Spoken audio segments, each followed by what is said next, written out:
Welcome to steno dictation. अगर आप हमारे चैनल पर नए हैं तो हमारे चैनल को सब्सक्राइब करें और बेल आइकन ज़रूर दबाएं। डिक्टेशन 5 सेकंड बाद शुरू होगा। स्टार्ट। आसियान भारत शिखर सम्मेलन में भाग लेने जकार्ता पहुँचे प्रधानमंत्री नरेंद्र मोदी ने दक्षिण पूर्व एशियाई देशों से सहयोग बढ़ाने पर जिस तरह जोर दिया, उससे फिर यह स्पष्ट हुआ कि भारत अपनी एक्ट ईस्ट पॉलिसी को लेकर प्रतिबद्ध है। इसी प्रतिबद्धता के चलते भारतीय प्रधानमंत्री G20 सम्मेलन की तमाम व्यस्तता के बावजूद जकार्ता गए। उन्होंने आसियान भारत शिखर सम्मेलन के साथ ही पूर्वी एशिया शिखर सम्मेलन को भी संबोधित किया और उसमें यह कहा कि दक्षिण चीन सागर में अंतर्राष्ट्रीय कानूनों का पालन होना चाहिए। अभी तक भारत इस मामले में संयमित बयान देता रहा है, लेकिन यह संभवतः पहली बार है जब स्वयं भारतीय प्रधानमंत्री ने चीन को दो टूक संदेश दिया कि वह दक्षिण चीन सागर में मनमानी नहीं कर सकता।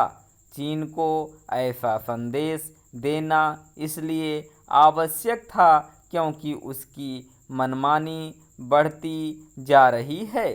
अभी हाल में चीन ने अपना जो नया मानचित्र जारी किया, उसमें दक्षिण चीन सागर के साथ ताइवान, अरुणाचल प्रदेश को अपना हिस्सा बताया।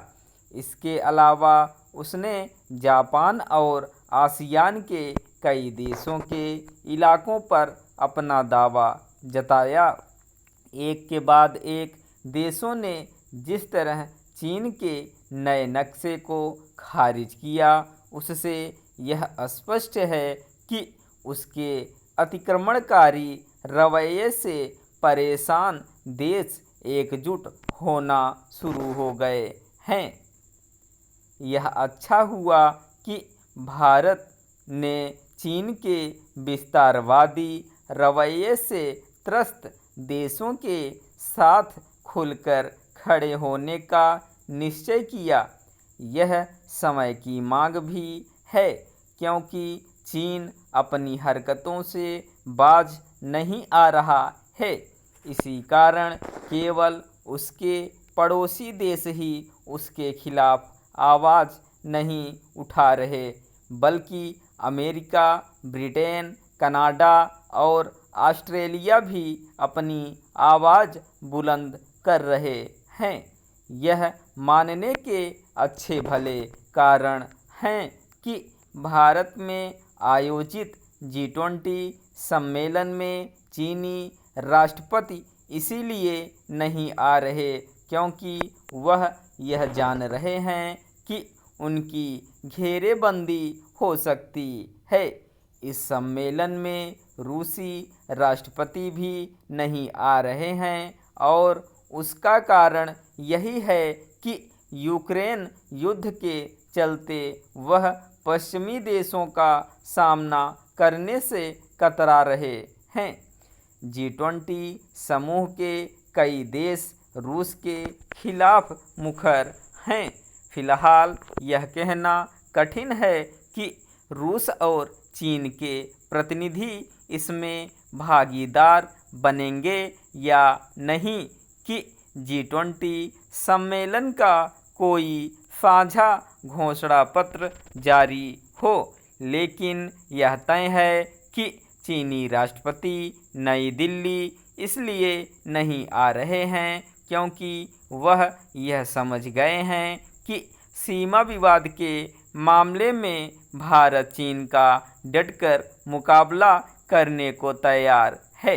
विदेश मंत्री एस जयशंकर तो लगातार यह कहते ही रहे हैं कि सीमा पर पहले जैसी स्थिति बहाल हुए बगैर चीन से संबंध सामान्य नहीं हो सकते। कुछ ऐसी ही बात भारतीय प्रधानमंत्री ने हाल में दक्षिण अफ्रीका में आयोजित ब्रिक्स सम्मेलन में चीनी राष्ट्रपति से कही। अब उन्होंने दक्षिण चीन सागर पर भी चीन को आईना दिखा दिया। ऐसा करना आवश्यक था। स्टॉप।